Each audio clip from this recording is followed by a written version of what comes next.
ನಮಸ್ಕಾರ ವೀಕ್ಷಕರೇ, ಮಹಾಯುದ್ಧ ನ್ಯೂಸ್ಗೆ ಸ್ವಾಗತ. ಬೆಳಗಾವಿ ಜಿಲ್ಲೆಯ ಬೈಲಹೊಂಗಲ ಉಪವಿಭಾಗದಲ್ಲಿ ಕರ್ತವ್ಯ ನಿರ್ವಹಿಸಿ ವರ್ಗಾವಣೆಯಾಗಿರುವ ಐಪಿಎಸ್ ಅಧಿಕಾರಿ ಡಾಕ್ಟರ್ ಭಾನುಪ್ರಕಾಶ್ ಜೆ ಅವರ ಬೀಳ್ಕೊಡುಗೆ ಸಮಾರಂಭ ಅತ್ಯಂತ ಅದ್ದೂರಿಯಾಗಿ ನಡೆಯಿತು.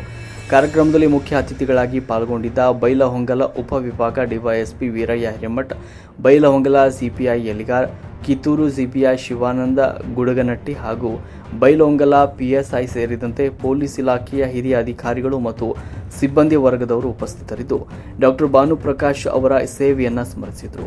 ಸಂದರ್ಭದಲ್ಲಿ ಪಿಎಸ್ಆರ್ ಅಂತಾರಾಷ್ಟ್ರೀಯ ಮಾನವ ಹಕ್ಕುಗಳ ರಾಷ್ಟ್ರೀಯ ಯುವ ಘಟಕದ ಅಧ್ಯಕ್ಷರಾದ ಅರ್ಬಾಜ್ ಅಹಮದ್ ಮುಲ್ಲಾ ಅವರ ನೇತೃತ್ವದಲ್ಲಿ ಐಪಿಎಸ್ ಅಧಿಕಾರಿ ಡಾಕ್ಟರ್ ಭಾನುಪ್ರಕಾಶ್ ಅವರನ್ನು ಆತ್ಮೀಯವಾಗಿ ಸನ್ಮಾನಿಸಿ ಬೀಳ್ಕೊಡಲಾಯಿತು. ಈ ವೇಳೆ ಪಿಎಸ್ಆರ್ ಮಾನವ ಹಕ್ಕುಗಳ ರಕ್ಷಣಾ ಆಯೋಗ ಹಾಗೂ ಭ್ರಷ್ಟಾಚಾರ ನಿಗ್ರಹ ದಳದ ಪದಾಧಿಕಾರಿಗಳಾದ ಮಕ್ಸೂದ್ ಹವಾಲ್ದಾರ್, ಮುಸ್ತಾಕ್ ಹತ್ತಿಕಟ್ಟಿಗೆ ಸೇರಿದಂತೆ ಸಂಘಟನೆಯ ಅನೇಕ ಪದಾಧಿಕಾರಿಗಳು ಹಾಗೂ ಗಣ್ಯರು ಈ ಸಂದರ್ಭದಲ್ಲಿ ಉಪಸ್ಥಿತರಿದ್ದರು. ವರದಿ ಮುಸ್ತಾಕ್ ಹತ್ತಿಕಟ್ಟಿಗೆ, ಮಹಾಯುದ್ಧ ನ್ಯೂಸ್, ಬೈಲಹೊಂಗಲ.